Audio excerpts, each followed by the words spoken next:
So what types of STRs do we have?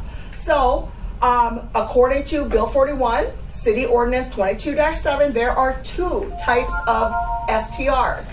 The first one is bed and breakfast homes, or B&Bs. Not to be confused with Airbnbs, just B&Bs. And the owner, what that means is that the owner is present during the transient stay. So you will not have the whole home to yourself. The owner will generally be there.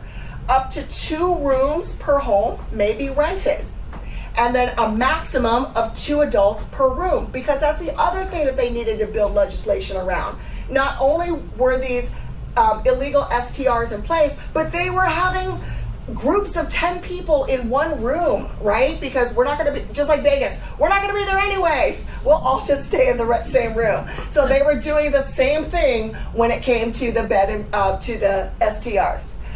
The other sector of STRs is transient vacation units, or commonly known as TVUs, or whole home or unhosted rentals. So these are the ones where the owner will not be in the home with you during your stay, and you will be renting the entire home as long as it falls into one of these 4 zones.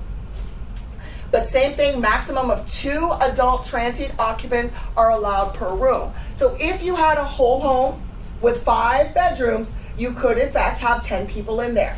Okay, so this is how we break those out.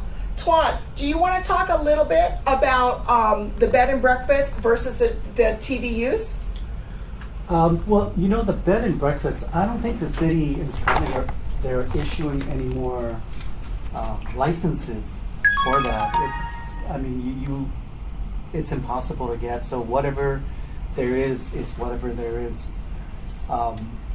So if you have an investor who's looking for that type of property, I would say it's like finding a needle in a haystack. I would steer them towards neighborhoods like Waikiki, where there's a lot more inventory.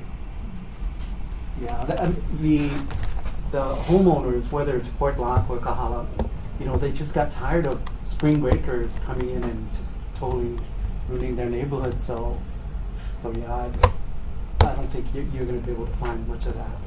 If I may ask you a question, that's your expertise. If you do find a bed and breakfast, is that transferable, or is it just to the current owner? It is transferable as long as the homeowner is current with their registration and fees and everything. Yeah.